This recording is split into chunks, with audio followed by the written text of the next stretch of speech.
Alhamdulillah. Alhamdulillah. Wassalatu wassalamu ala Sayyidina Muhammad ibn Abdullah wa ala alihi wa sahbihi wa man wala. Rabbi syrah li sadri wa yassir li amri wa hlul 'uqdatan min lisani yafqahu qawli bi jahin nabi wa sahbi wal ali. Amma ba'du. Puji syukur kehadirat Allah Subhanahu wa taala. Ayuhal hadirun al-kiram, ayuhal musyahidun al-a'izza, tuan-tuan, puan-puan, semua penuntut ilmu. Semoga malam ini adalah malam bahagia untuk kita semua. Malam yang penuh dengan keberkahan insya-Allah. Di hari-hari yang mulia ini, marilah kita sama-sama untuk menjaga diri kita dari hal-hal yang tidak diridhai oleh Allah Subhanahu wa taala. Menjauhkan diri sejauh-jauhnya dari perbuatan maksiat.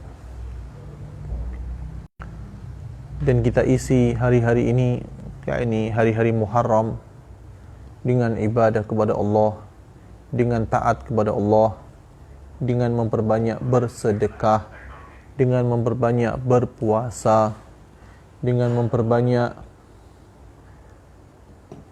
silaturahmi, khususnya mengunjungi orang-orang yang sakit. Pada suatu ketika Rasulullah SAW sedang duduk bersama para sahabatnya. Kemudian Rasulullah tanya, "Man minkum yasumu fi hadzal yaum?" Siapa di antara kalian yang berpuasa?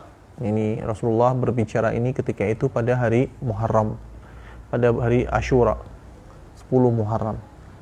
Siapa yang puasa di antara kalian? Sayyidina Abu Bakar mengangkat tangan. Ana ya Rasulullah. Siapa di antara kalian yang bersedekah pada hari ini? Sayyidina Abu Bakar lagi. Ana ya Rasulullah. Siapa di antara kalian yang mengunjungi orang sakit pada hari ini? Sayyidina Abu Bakar lagi. Ana ya Rasulullah. Kata Rasulullah, majtama'a hadhihi thalatha fi rajulin fi mithli hadzal yawm illa huwa min ahlil jannah. 3 hal ini tidak berkumpul pada satu orang di hari Ashura kecuali dia termasuk orang ahli syurga. Jadi hari ini adalah hari Senin, ya kan? So kalau kita puasa bagus. Hari Selasa kita tak ada puasa kan karena Tasu'anya hari Rabu kan. Ya, tapi kalau puasa mau puasa boleh. Ya. Puasa Muharram pun boleh.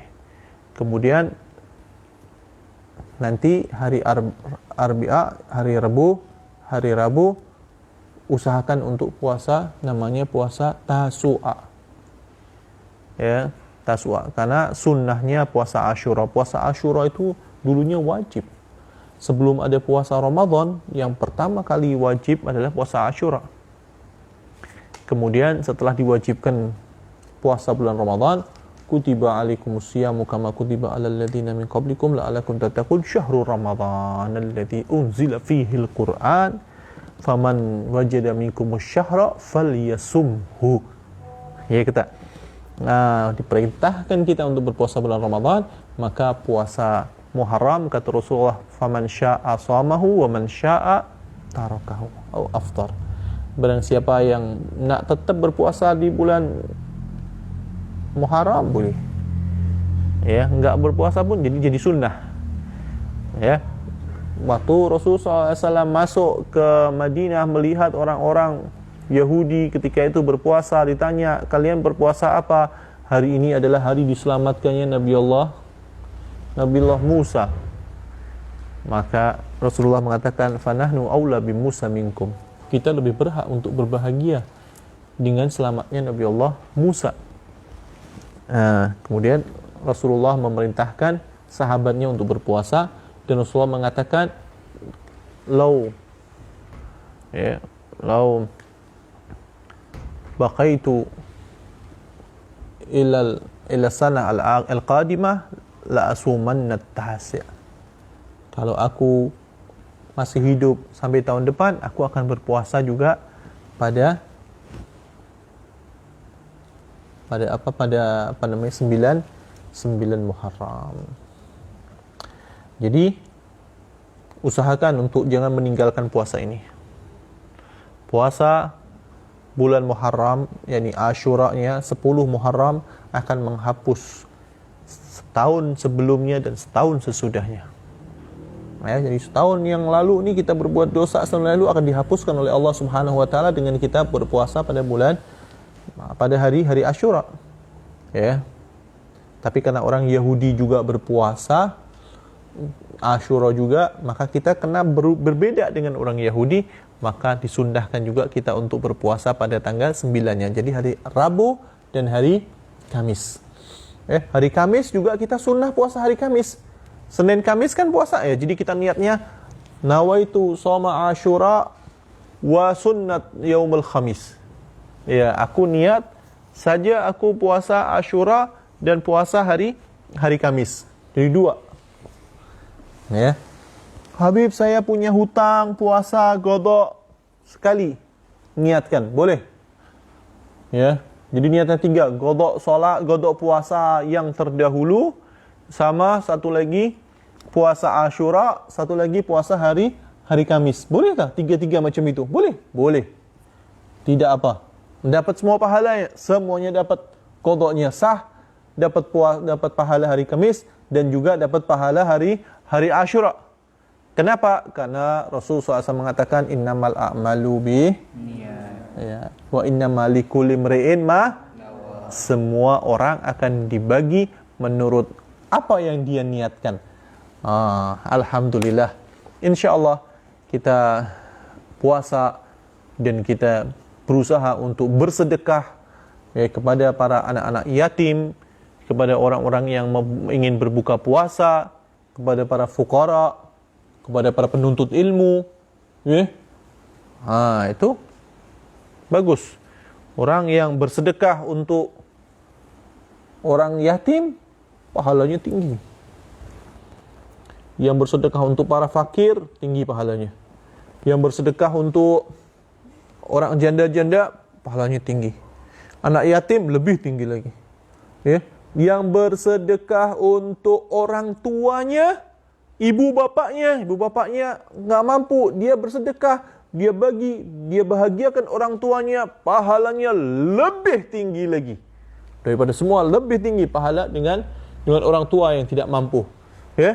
Bersedekah dengan penuntut ilmu, paling tinggi.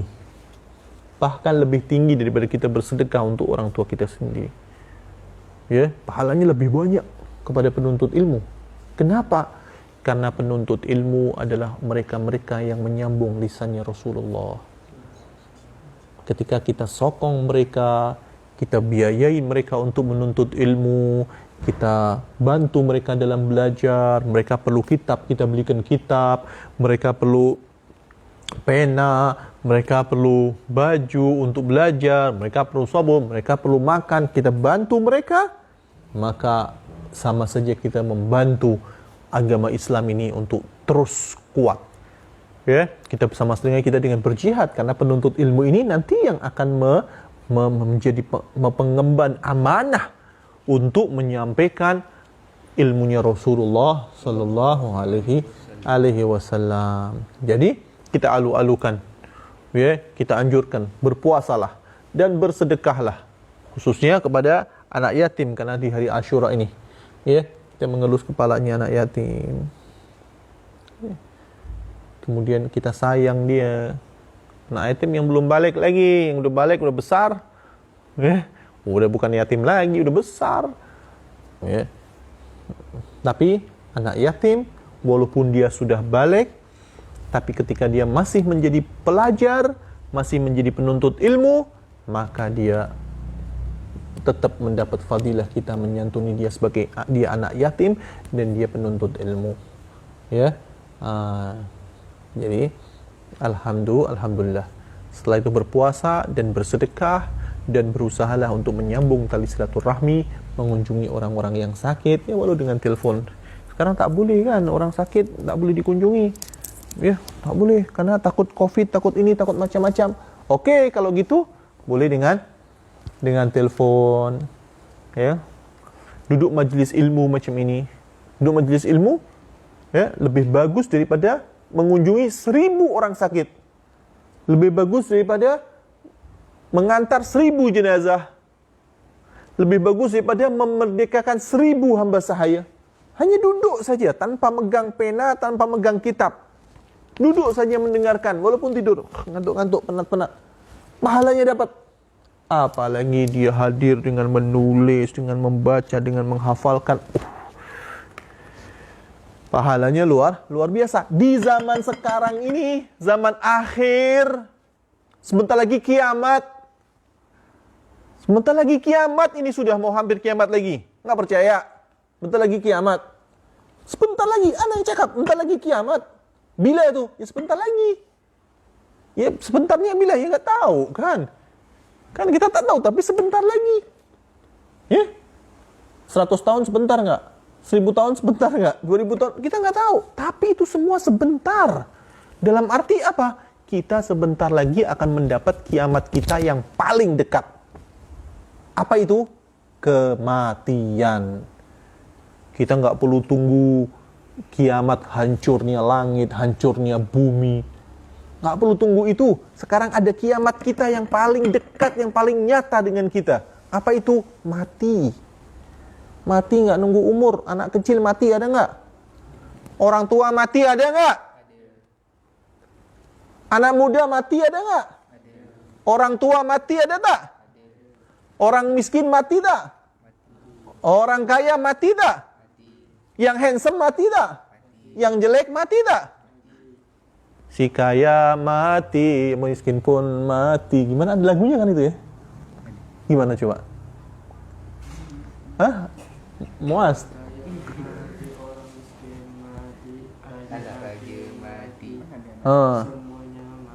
Itulah, semuanya mati. Semua kita akan mati. Ya. Selalu ingatlah mati. Tapi untuk pelajar, penuntut ilmu, jangan selalu ingat mati. Ya, pelajar kalau dalam menuntut ilmu, anak kena cari ilmu sebanyak-banyaknya karena umur anak akan panjang. Ya. Kalau pelajar menuntut ilmu, besok saya mati, nangis la ilaha illallah, la ilaha illallah, berzikir terus. Ustadz sedang mensyarah, Habib sedang mensyarah, murid-muridnya la ilaha illallah, la ilaha illallah. Dengarkan syarah saya takut mati. Wah, nggak masuk-masuk ilmunya nanti. Gitu tak? Jadi ketika belajar jangan ingat mati. Nanti belajar nangis-nangis sendiri.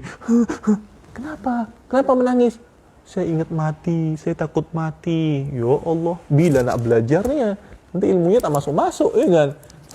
Untuk pelajar, untuk menuntut ilmu, ya, dalam menuntut ilmu, tuntutlah ilmu seakan-akan kalian akan hidup selama-lamanya. Ya. Untuk orang yang bekerja, bekerjalah seakan-akan kalian akan hidup selama-lamanya. Tapi ketika kita beribadah, saatnya kita sholat, saatnya kita dzikir kepada Allah, bangun di malam hari, seakan-akan esok kita akan mati. Ketika kita sholat, ya Allah, ini sholat terakhir nih. Kata Rasulullah, "Shollu sholatal muwaddi." Sholatlah kalian seperti sholatnya orang yang mau mati. Macam mana sholatnya orang yang mau mati? Ini sholat terakhir. Allahu Akbar. Ya Allah, khusyuk, sangat takut. Ini sholat terakhir. Betul tak? Habis ini jumpa dengan Allah. Habis ini akan ada di kubur. Ada 2 malaikat. Akan melewati jembatan Sirat. Akan melewati mizan. Akan melewati mahsyar. Akan ada di surga atau di neraka. Kita nggak tahu. Ya, kita tak tahu.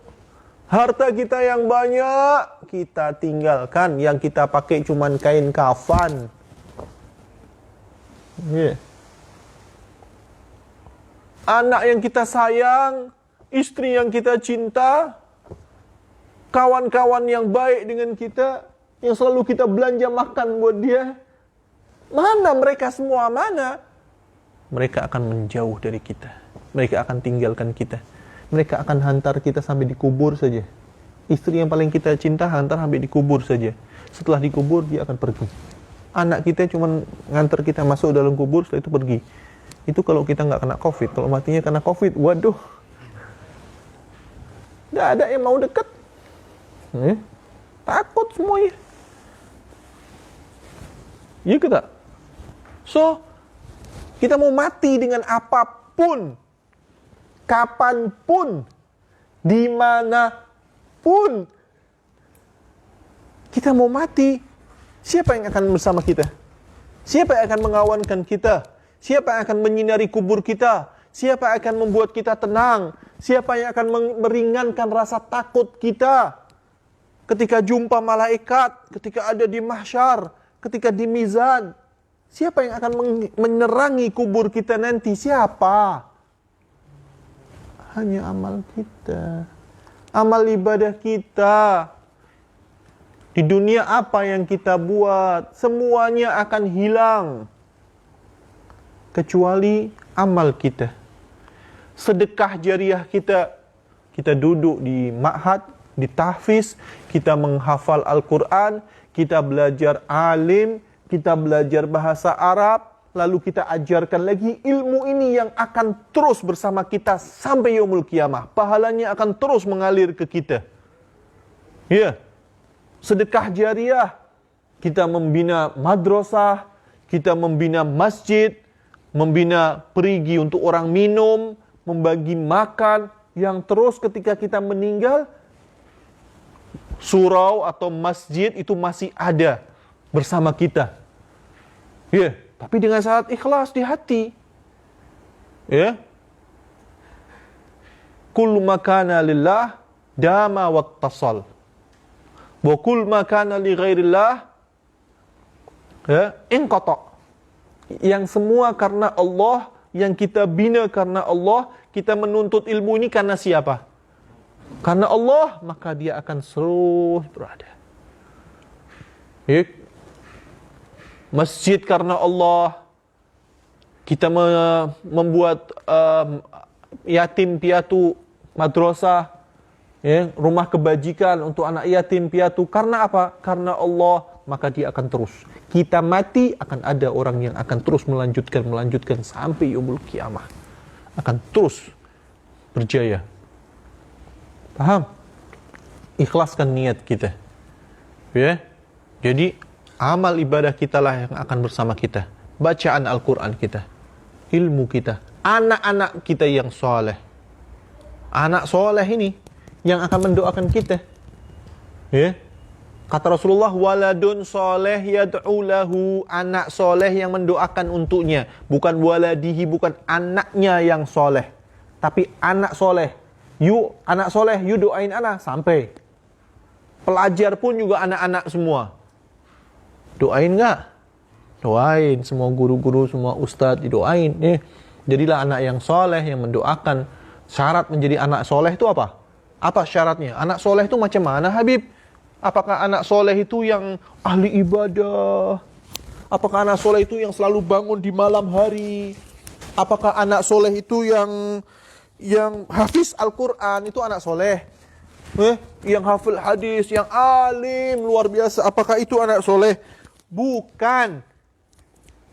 Syarat menjadi anak soleh adalah waladun soleh yad'u lahu, mendoakan orang tua. Mendoakan orang tua. Mau jadi anak soleh, jangan pernah tinggalkan doa orang tua. Ya, soleh bukan dengan banyaknya ibadah, tapi dengan meninggalkan maksiat.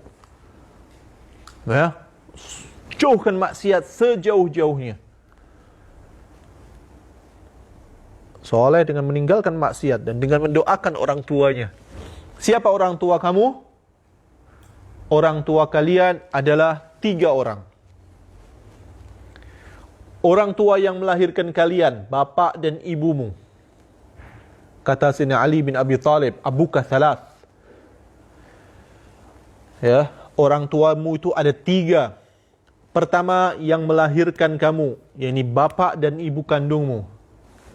Kedua, yang mengawinkan anaknya denganmu. berarti mertua. Mertua you juga ayah kita, ibu kita. Bapa dan ibu dari istri kita adalah orang tua kita juga. Kita kena taat, kena berbakti, kena mendoakannya juga. Okey, yang ketiga, allazi 'allamak, orang yang mengajar dan mendidikmu. Orang yang mengajar adalah bapa kita juga, ayahanda kita juga, ya.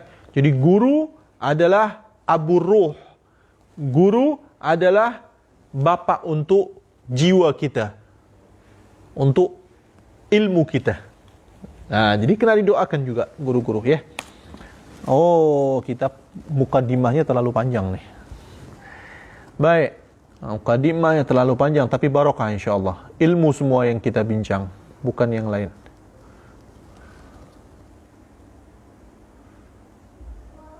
Kan jam berapa ini? 9.53, okey.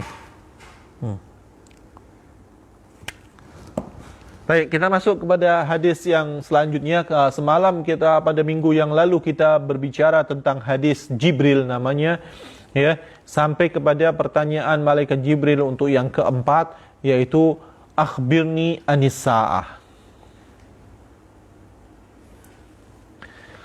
Rasulullah, malaikat Jibril ketika duduk bersama Rasulullah sallallahu alaihi wasallam, dia mengatakan, fa akhbirni anis sa'ah, bagi tahu aku ya Rasulullah tentang hari kiamat. Lalu Rasulullah mengatakan, qala mal mas'ul anha bi'a'lama minas sa'il. Yang bertanya itu lebih tahu daripada yang ditanya. Yang ditanya ini tak lebih tahu, tak lebih pandai daripada yang bertanya. Maksudnya Rasulullah mengatakan, kamu lebih tahu tentang hari kiamat daripada aku. Kamu lebih tahu tentang hari kiamat daripada aku.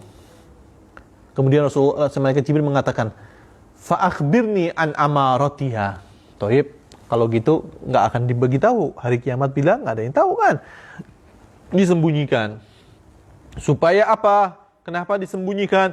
Supaya kita bersiap-siap selalu. Kalau kita tahu, oh kiamat tahun depan, pada hari ini, jam segini, udah, orang nggak ada yang beribadah. Nanti je lah ibadahnya kalau nak dekat kiamat lah. Nak dekat kiamat, yang penting dapat husnul khatimah, nanti je. Ya? Nanti orang akan taswif namanya, saufa. Akhirnya, belum sampai yaumul kiamat, dia udah mati dulu. Ya? Makanya mati pun juga you tak dibagi tahu kan, bila mati kan, mati di tangan Allah bila saja datang. Karena apa? Supaya kita selalu beribadah kepada Allah Subhanahu wa taala, kita bersiap-siap. Ya, tapi malaikat Jibril tidak membagi tahu tentang bila itu yaumul kiamah, tapi membagi tahu tentang tanda-tanda yaumul kiamah. Fa akhbirni an amaratiha. Kalau begitu ya Rasulullah, bagi tahu aku tentang tanda-tanda hari kiamat. Apa jawab Rasulullah? Tanda-tanda di antara tanda hari kiamat. Ya. Antalidal ammatu rabbataha. Yang pertama, antalidal ammatu rabbataha. Banyak sahaya-sahaya perempuan melahirkan sayyidnya, melahirkan tuannya. Fahami. Dulu, zaman Rasulullah SAW, kan ada hamba sahaya kan? Faham hamba sahaya? Tahu? Hah? Hamba. Hamba ke hamba sahaya? Sama aja lah, hamba sahaya. Kalau hamba kita kepada Allah Subhanahu wa taala. Ya, hamba sahaya, hamba. Hamba ini ada laki-laki, ada perempuan. Kalau hamba yang laki namanya abdun. Abd. Kalau hamba yang perempuan namanya amatun. Kalau di dhammah jadi ummatun. Jadi umat, beda. Tapi di fathah. Amatun. Ya, tanpa ditasydid. Amatun artinya hamba yang perempuan. Satu orang tuan sayyid, dia memiliki satu sahaya perempuan, ya, maka sahaya ini selain bekerja untuk tuannya, dia juga boleh menjadi berhubungan suami istri tanpa menikah, karena sudah beli milik dia. Jadi pernikahan itu dulu ada dua, ada dengan menikah, dengan ada yang membeli. Jadi tuan atau sayyid ini tidak boleh menikahi hambanya. Tidak boleh menikahi hambanya kecuali ada syarat-syaratnya nanti. Ya, di fikih nanti syarat-syaratnya. Tidak boleh dinikahi. Lalu bagaimana? Boleh berhubungan suami istri tanpa menikah. Boleh karena ini miliknya. Tapi nanti ketika punya anak, kalau sudah melahirkan, maka si perempuan ini akan menjadi merdeka. Bukan sahaya lagi. Namanya Ummul Walad. Ketika mempunyai sahaya perempuan, kemudian mempunyai anak dari sahaya ini, ya, mempunyai anak dari sahaya, maka ini anak bapak kan? Anak sayyid kan? Sedangkan sahaya ini adalah harta kan? Menurut dulu orang punya sahaya itu sama mempunyai harta. Punya budak, punya hamba. Hamba. Kalau di Indonesia bilang budak. Di sini bilang hamba. Mempunyai hamba itu macam mempunyai harta yang besar. Karena beli. Nah, ketika dia mempunyai harta dan dia mempunyai anak, nanti anak ikut bapak. Jadi ibunya ini adalah harta si bapak yang juga maknanya adalah harta si anak juga. Ya. Ini akan banyak seperti itu. Maksudnya bagaimana? Ini bukan makna asli, tapi ini kiasan. Maksudnya akan banyak seorang anak yang akan menjadi bos bagi ibunya. Menjadi tuan bagi ibunya. Ibunya akan disuruh-suruh, dia akan durhaka kepada ibunya. Maknanya adalah akan banyak anak yang durhaka kepada orang tuanya. Kalau kita udah melihat banyak orang durhaka kepada ibu bapanya, maka ketahuilah bahwasanya kiamat sudah dekat. Kiamat sudah dekat. Kita mau cepat-cepat kiamat ke tidak? Enggak kan? Maka jangan durhaka sama orang tua. Allah. Jangan pernah durhaka sama orang tua. Ya. Tidak akan masuk neraka seorang anak yang berbakti kepada orang tuanya. La yadkhulun nar al-waladul bar. La yadkhulun nar al-waladul bar. Seorang anak yang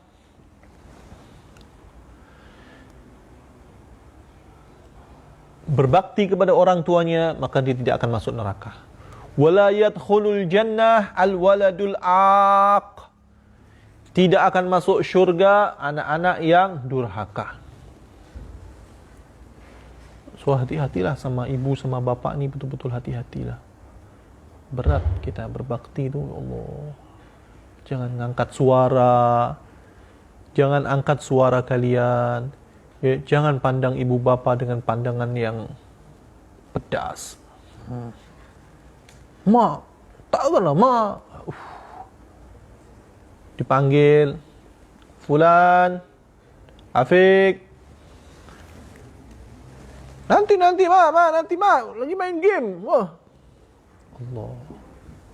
Allah, tak boleh. Wala taqul lahuma uff. Wala taqul lahuma uffin wala tanharhuma. Jangan pernah cakap sama ibu bapak Uff tu kalimat paling kecil lah. Gitu saja. Itu tak boleh. Apalagi lebih daripada itu. Apalagi sampai mengangkat suara, membentak ibu bapa. Allah. Dia udah 9 bulan mengandung kita di dalam perut. Dalam keadaan berat, dalam keadaan sakit, ditahan. 9 bulan mama mengandung kita, ya Afiq. 9 bulan. Tidur tak lena. Sakit ketika melahirkan itu, taruhannya nyawa, darah-darah yang dikeluarkan, sakit, teriak-teriak, ya demi untuk menjaga kita. Lepas tu masih menyusui kita lagi 2 tahun lamanya. Malam hari Mau tidur kalian nangis, minta susu, bangun. Masih untuk cari makan untuk kita, masih untuk menyiapkan susu, menyiapkan makan, masih untuk memberi kita pelajaran lagi, sekolahnya, membiayai hidup kita. Lepas itu kita masih mau durhaka lagi, masih mau berani mengangkat suara lagi sama orang tua. Ya Allah, kita kena membahagiakan orang tua kita. Bagaimana ibu dan bapak kita ridho kepada kita? Kalau ibu dan bapak ridho, Allah pasti ridho. Ya, kita mau banyak ibadah seperti apapun, bangun malam hari, berpuasa hari-hari, ilmunya setinggi apapun, walaupun hafiz Quran, semuanya sebagus apapun bacaannya, tapi dia durhaka sama orang tuanya, begitu tahu dia, tempat dia adalah di neraka.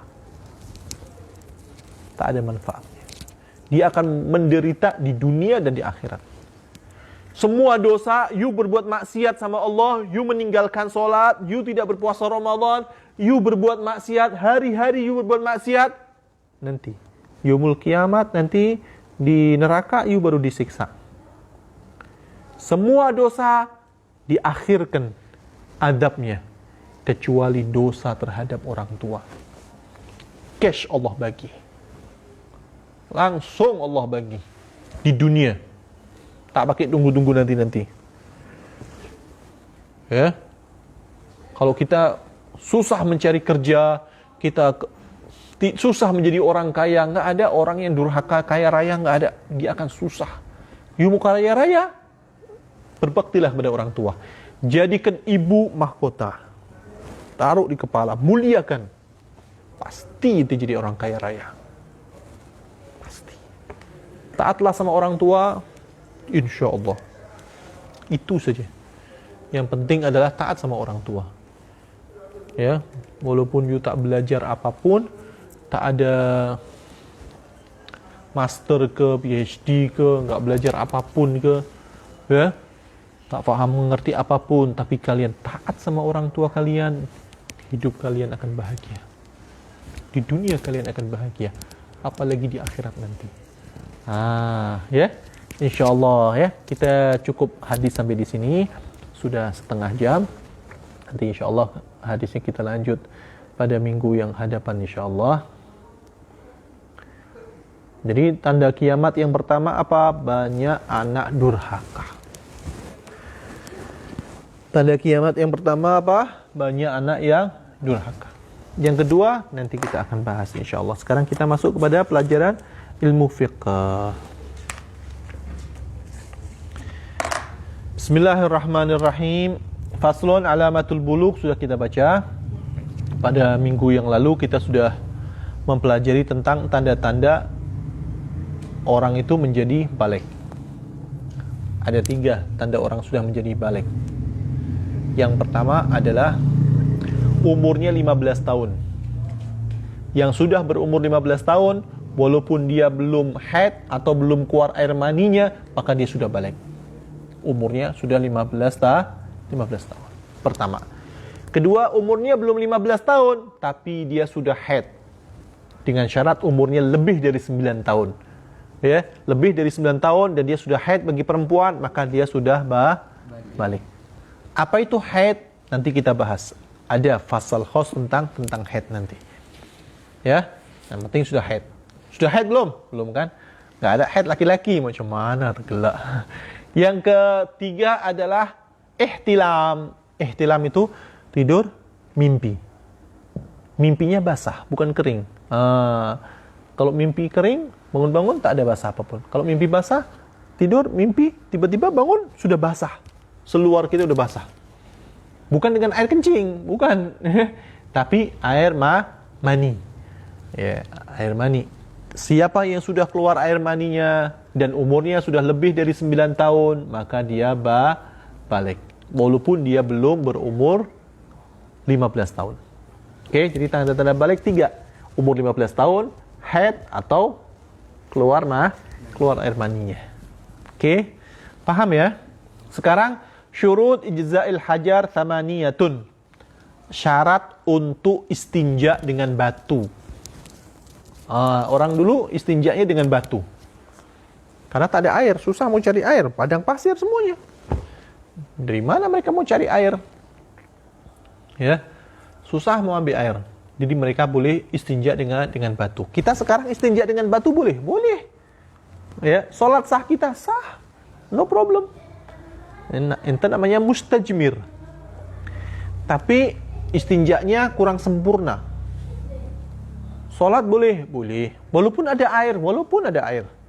Pakai batu, nak pakai batu je lah, tak nak pakai air, silahkan, boleh. Ya. Tapi nanti ketika ente tak boleh jadi imam. Kalau makmumnya pakai air, ya, istinja pakai air, bahasa istinjanya itu apa? Cebok. Istinja sama kan?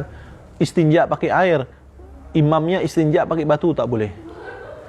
Atau sedang sholat, ada orang yang istinja pakai batu pegang you.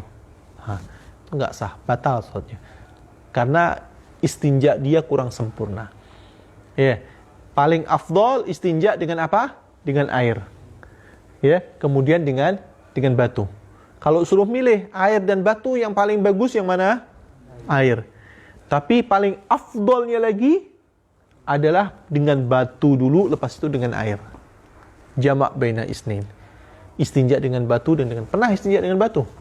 Coba, sunnah nih. Coba, ambillah. Nanti ada caranya. Bagaimana?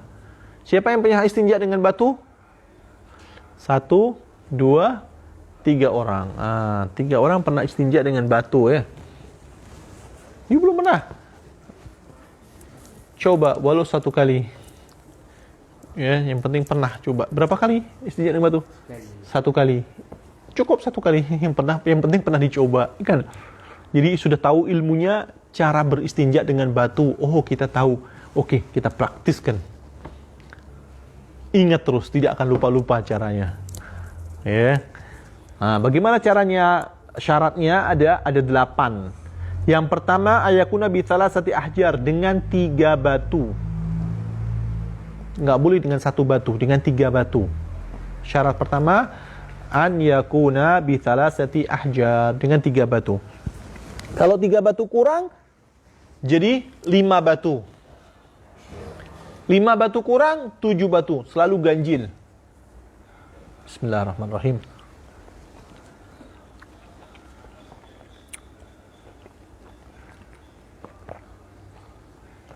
Alhamdulillah.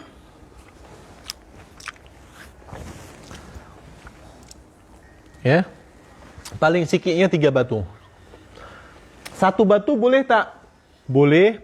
1 batu dengan syarat batunya itu punya 3 ruas. Contohnya macam ini. Contohnya misalkan ini batu. Ruas pertama, ruas kedua, ruas ketiga. Caranya istinja bagaimana? Sunnahnya, misalkan kita kasih contoh nih lah. 1 bersih ke atas, ya, di bawah ke atas 1. Oke, balik sampingnya. Yang ketiga semuanya tengah. Jadi pinggir kanan dulu 1, kemudian selesai ambil batu lain lagi, pinggir kiri, ambil batu lagi dari tengah. Udah.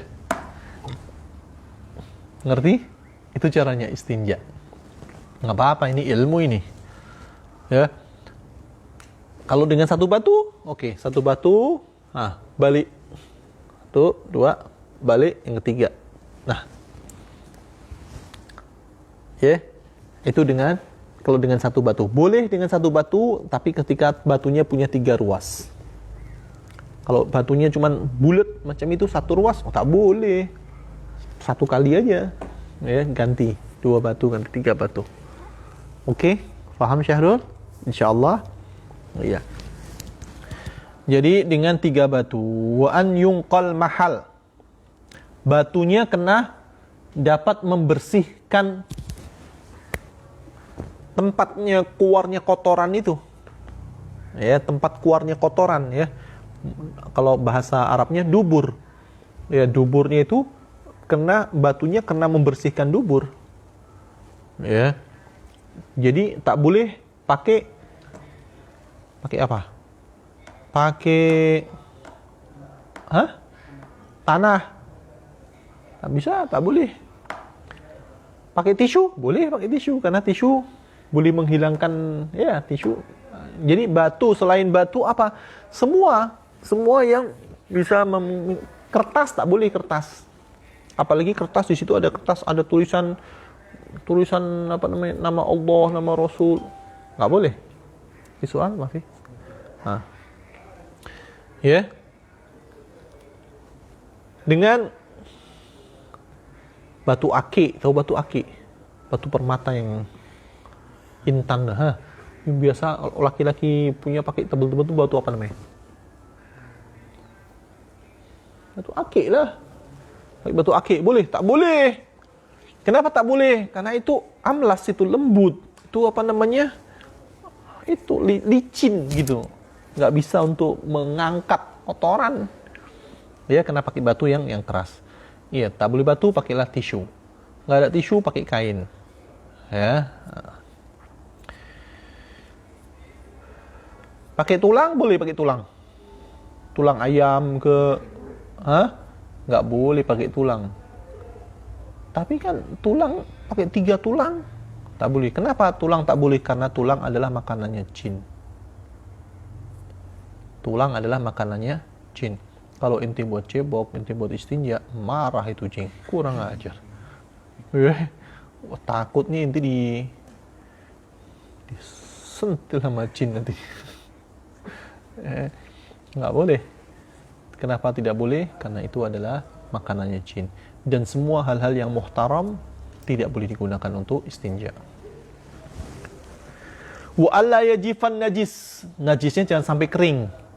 Begitu selesai buang air besar atau buang air kecil, segera.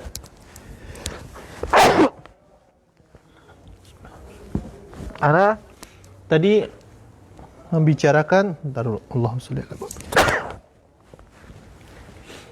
tadi contoh tentang buang air besar ya. Sekarang contoh buang air kecil pun sama. 1, 2, 3. Macam itu. Ya. Ya, tapi jangan sampai kering. Setelah buang air besar, segera di istinja. Kalau tunggu dulu, pergi dulu, jalan-jalan dulu, makan dulu, minum dulu. Ya, pergi ke mall dulu, kedai. Baru setelah itu, oh iya lupa, saya belum istinja. Lepas itu dia mau istinja dengan batu, tak boleh.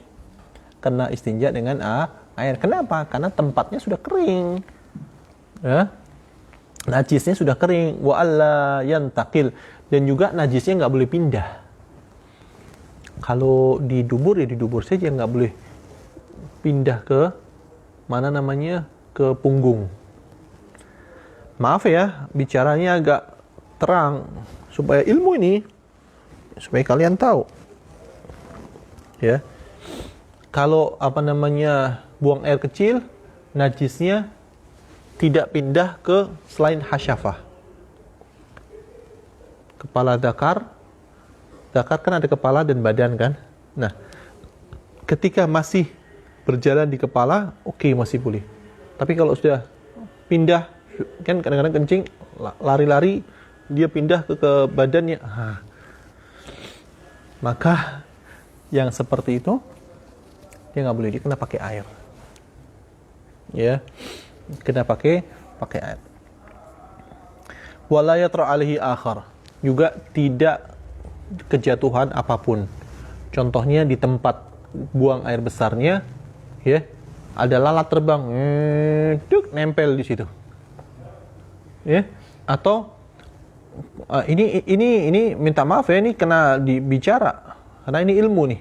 Atau airnya, kotorannya jatuh, di bawahnya ada airnya keciprat gitu, kerenjis. Tepercik. Tepercik.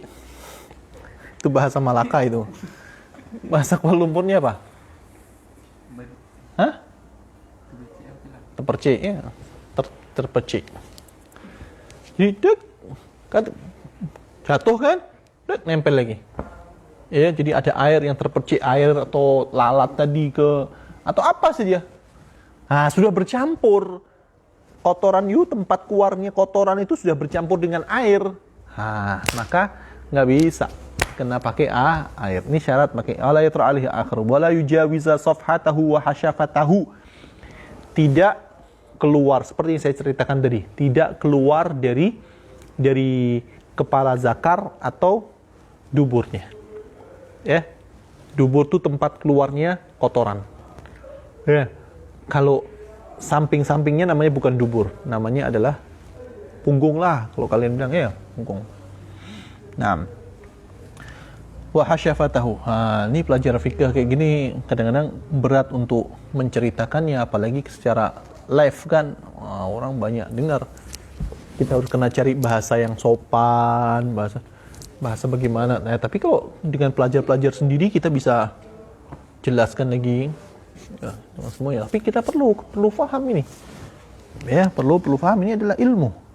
Wa ala yusibahuma. Nih tidak terkena air. Wa antakunal ahjar tahirah. Batunya kena batu yang suci. Tak boleh batu yang kena najis. Batunya sudah dipakai buat istinja, esok dipakai lagi, tak boleh. Kena dicuci dulu. Setelah pakai istinja, jangan langsung dibuang. Cuci, keringkan. Udah keringkan, esok pakai lagi, boleh. Cuci lagi, keringkan. Esoknya pakai lagi, boleh. Ya, atau ambil batu-batu di jalan, batunya itu kena kencing anjing, macam mana? Tak boleh. Ya, itu membersihkan najis dengan najis. Tak jadi. Ya. Atau pakai tai onta. Onta itu kalau berak kan, kalau buang air itu kalau lama jadi keras, macam batu, keras sangat. Udah macam batu. Ya. Oh, ini inti kira, oh ini batu nih, pakai buat istinja. Tak boleh, ini tai onta nih. Ini najis. Ya kan, najis tak boleh untuk menghilangkan najis. Faham? Fahimtum? Yang nggak faham, tanya. Ya, yang nggak faham, tanya. Boleh. Yang saudara-saudara yang ada di rumah pun, kalau nggak faham, boleh tanya.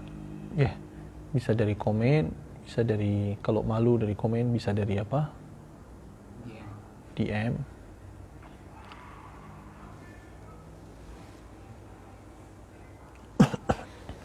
Nah, faslun furudul wudu sittatun. Sekarang kita membahas tentang wudu.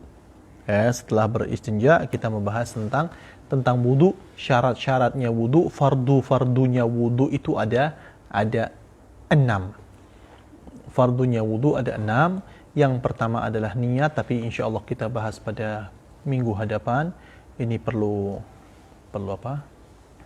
Perlu dijelaskan secara perlahan-lahan. Kita perlu masa untuk menjelaskannya. Ya, jadi kita insyaallah kita akan apa? Kita akan bahas pada minggu hadapan insyaallah. Oke, selalu hadir insyaallah. Usahakan dalam pelajaran fikih jangan tertinggal. Ya, ikutin. Setiap harinya diikutin, setiap live-nya diikutin, dan kalau boleh bawa kitabnya. Ini banyak diterjemah dengan bahasa Melayu, dengan bahasa apa saja ada, bahasa Inggris ada. Beli kitabnya, dapatkan kitabnya, hadir, perhatikan, fokus, serius, karena ini adalah fardu ain. Ini adalah fardu ain. Setiap muslim kena tahu hukum ini.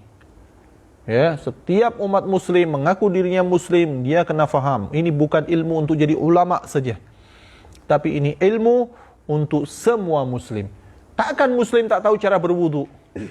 Takkan muslim tak tahu cara mandi? Kalau dia nggak tahu cara mandi yang betul, cara wudu yang betul, mana sah solatnya?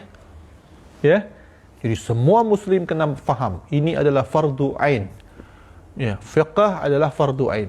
Jadi ini adalah fikih yang dasar yang kena difahami untuk semua Islam, semua muslim. InsyaAllah, jadi kena didengarkan baik-baik, diulang-ulang lagi, didengarkan lagi, difahami betul-betul. Nggak faham tanya, nggak faham cari ilmu betul-betul dalam masalah fikih ini, karena ini berurusan dengan sahnya ibadah kita atau tidak. Ya, jangan sampai kita udah sholat hari-hari, nangis-nangis kita dalam sholat, dalam puasa, khusyuk, tapi Allah nggak terima. Kenapa? Karena kita nggak tahu ilmunya. Kita nggak tahu bahwasanya sholat kita ini nggak sah. Ada yang membatalkan sholat kita, wudu kita nggak sah, mandi kita nggak sah, istinja kita tak betul, ya, istinja kita tak betul, nanti malah akan membuat ibadah kita nggak sah. Kita wa yahsabuna annahum yuhsinuna sun'a. Dia mengira bahwasanya dia sudah berbuat baik, dia sudah beribadah, tapi tidak sedikit pun diterima oleh Allah karena tidak tahu ilmunya. Juga adab dalam beristinja. Ya, perlu juga adab masuk ke tandas.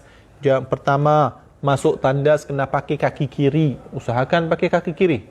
Ya, keluar tandas pakai kaki ke kanan. Kemudian di tandas, sebelum masuk tandas ada doanya, Allahumma inni a'udzubika minal khubsi wal khaba'ith. Allahumma inni a'udzubika minal khubsi wal khaba'ith. Ya. Kemudian baru masuk. Pakai penutup kepala kalau boleh. Sunnah. Ya, seliparnya dipakai. Ada selipar khas untuk ditandas. Sunnah juga. Ya. Kemudian jangan berbicara. Ditandas berbicara, bergaduh. Apalagi ditandas pakai nyanyi-nyanyi. Wah, nyanyi-nyanyi lagu-lagu sambil mandi dia menyanyi lagu-lagu. Apalagi ditandas sampai membaca qasidah. Ada tuh, ya Rasulullah, di dalam tandas dia berqasidah. Astaghfirullahaladzim. Tak boleh. Ya. Jangan, itu bukan adab itu. Kemudian jangan berbicara kecuali memang betul-betul penting. Baru nak ambil gayung ke air tak ada, ke minta tolong air mati hidupkan sepentingnya, boleh. Ya, jangan berbicara, jangan melihat atas atau melihat kemaluan kita sendiri. Enggak boleh. Makruh melihat kemaluan kita sendiri, enggak ada perlunya. Untuk apa dilihat-lihat terus? Kita jaga mata kita untuk dari melihat yang kita siapkan mata kita untuk melihat yang baik, melihat Rasulullah, melihat ulama. Jangan kita melihat untuk apa dilihat-lihat terus? Enggak perlu. Di istinja saja tanpa harus dilihat. Ya. Sayyidina Ali karamallahu wajhah, orang mengatakan kalau doa karamallahu wajhah. Beda dengan siapa namanya? Sahabat-sahabat lain. Kenapa? Karena matanya tidak pernah digunakan untuk melihat kemaluannya sendiri, punya dia sendiri enggak pernah dilihat. Ya, apalagi orang lain. Ya, hatta keluarganya, istrinya enggak pernah dilihat. Ya. Jadi enggak perlu dilihat lah. Nggak ada keperluan, kecuali kalau sakit atau apa, atau kita mau lihat, ya lain lagi. Kalau ada hajat boleh, tapi hajatnya apa? Istinja, siram aja udah. Ya, nak cukur aja, cukur nggak perlu dilihat-lihat, dibikin yang macam cukur rambut, nggak perlu, udah bersih. Ya, takut kena kepotong, nggak dibersihkan udah tanpa harus dilihat. Intinya berusaha untuk jangan terlalu sering mata melihat hal-hal yang nggak perlu. Apalagi sunnah ditandas. Ya. Kalau istinja, cebok, jangan dengan semua tangan. Dengan tangan kanan, tapi tangan kiri. Tangan kiri pun bukan dengan semua tangan, bukan dengan semua jari. Tapi cukup dengan satu jari saja. Ya, jadi yang contohnya jari. Nah, jadi seperti ini. Nah, cukup dengan ini saja sudah bersih. Ya, misalkan ini dubur, dibersihkan macam ini sudah selesai. Tak perlu semuanya megang. Mempersedikit nempelnya tangan kita ke najis itu. Oke? Paham? Lalu cara duduknya bagaimana? Cara duduknya bukan jangkung atau duduk. Kita coba untuk menjalankan sunnah semampu kita. Kita coba untuk menjalankan sunnah semampu kita. Ya, tolong itu perlihatkan. Ya, kita cara duduknya adalah macam ini. Ini cara duduk yang sunnah. Kaki kanan berdiri, kaki kanan macam ini, ya. Kaki kirinya macam ini. Syuf, lihat. Oke, terlihat? Ini lurus seperti ini, ya. Di punggung kita, ini lurus seperti ini. Kaki kanannya berdiri, kaki kirinya seperti ini. Ini untuk buang air. Oke, paham? Bisa dilihat ya. Jadi diperhatikan cara duduknya. Ini pun juga cara duduk yang sunnah. Ya. Ini kalau toiletnya, jambannya boleh untuk jangkung, kita boleh pakai sunnah itu. Kalau jambannya duduk, you pakai sunnah macam itu, yang ada terjerungup nanti jatuh. Kalau masuk tandas, tak ada tandas, kelas adanya tandas yang duduk, ya duduklah baik-baik, ya. Jangan malah nanti jangkung di tempat tandas duduk, tapi you jangkung, takut nanti pecah, malah berbahaya nanti. Kan selalu ada amalan tuh, cara duduk, ya, duduklah jangan jangkung di atas, you takut berbahaya nanti kalau pecah, nanti tertusuk atau macam mana, ya. Tapi kalau tempat duduknya jangkung, kita bisa tuh gunakan untuk dengan cara sunnah. Insya Allah. Maka itu pelajar tandasnya semua jangkung kan? Nggak ada yang duduk kan? Kalau ada yang duduk nanti kita pecah, kita gantiin. Biar menjalankan sunnah. Karena kalian penuntut ilmu. Kalau bukan kalian yang menjalankan sunnah, siapa lagi? Ya? Apalagi sunnahnya di tandas. Sunnahnya di tandas, ya, jaga mata, tidak banyak bicara, tidak buang air dengan menghadap kiblat. Kiblatnya di sana, buang airnya menghadap kiblat, tak boleh. Ya, juga tidak membelakangi kiblat. Ya, kiblatnya di sana. Ini kan kiblatnya kan kita sana kan. Jadi kalau kiblatnya, contohnya kiblatnya di sana. Ya, kita tidak boleh menghadap sana atau membelakangi sana. Menghadap sana tak boleh, menghadap sana tak boleh. Jadi macam mana?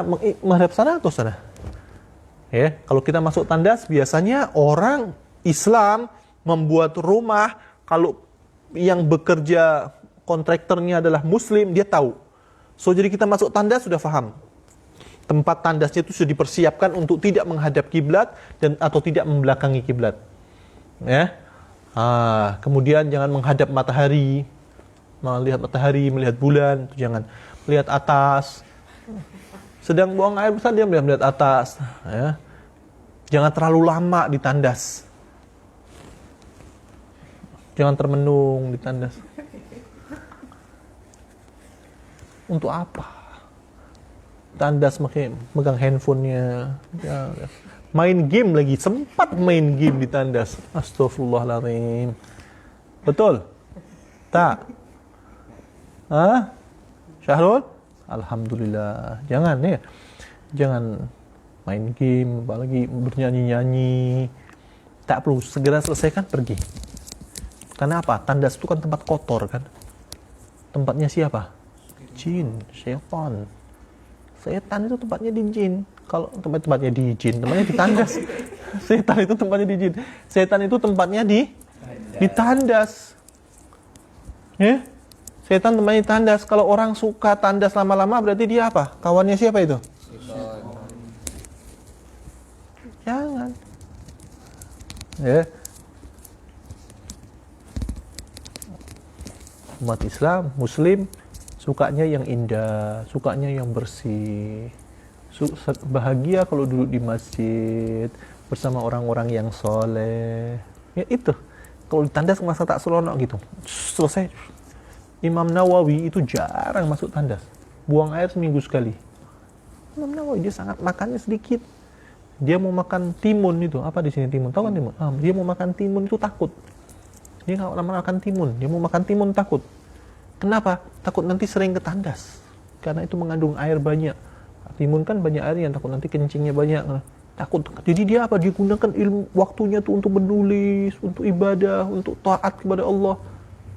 Ana masih ingat guru Ana di Hadramut dulu, di Tarim, guru Ana pun macam itu. Dia kalau mengajar kasih minum dia tak mau minum, dia tak mau minum.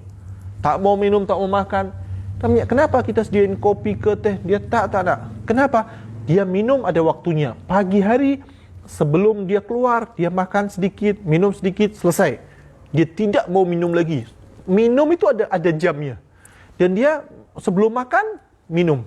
Sebelum makan. Setelah makan, dia tidak mau minum dulu. Nunggu sampai 2 jam. Baru dia minum. Jadi waktu dia ke tandas itu ada waktunya. Sebelum dia berangkat untuk mengajar, dia sudah bersih-bersih dulu, sudah mandi, sudah ke tanda, sudah semua.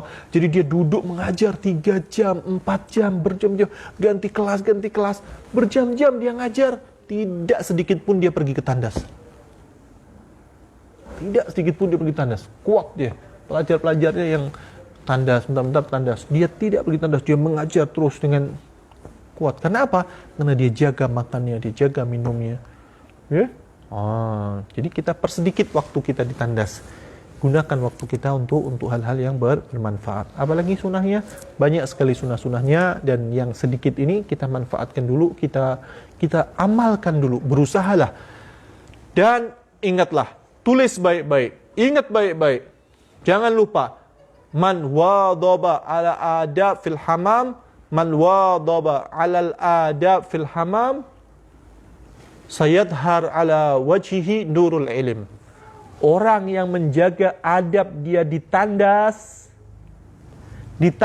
nih dia jaga adabnya, maka Allah akan tampakkan cahaya ilmu di wajahnya. Allahu Akbar. Allahu Akbar. Orang ilmunya banyak tapi nggak terlihat pun di wajahnya, nggak ada cahaya di mukanya. Apa sebab? Dia di tandas nggak mau mengamalkan adab. Adabnya kalau di depan orang saja dia macam orang paling beradab, tapi ketika dia tandas nggak ada orang tahu, dia jaga adab tak? Siapa yang mau menjaga adab ketika ditandas, maka Allah akan tampakkan di wajahnya cahaya ilmu. Oke, insyaallah Allah Subhanahu wa taala mendidik kita, insyaallah mengajarkan kita adab-adab yang baik insyaallah, dan memberi kita taufik untuk menjalankan sunnah-sunnah Rasulullah sallallahu alaihi wasallam. Wa astaghfirullahal azim, minta maaf kalau ada salah kata, salah ucap, atau ada kalimat-kalimat yang tidak layak diucapkan. Tapi itu semua niat kita hanya untuk menyampaikan risalah ilmu ini supaya bisa difahami dengan mudah. Wassalamualaikum warahmatullahi taala wabarakatuh.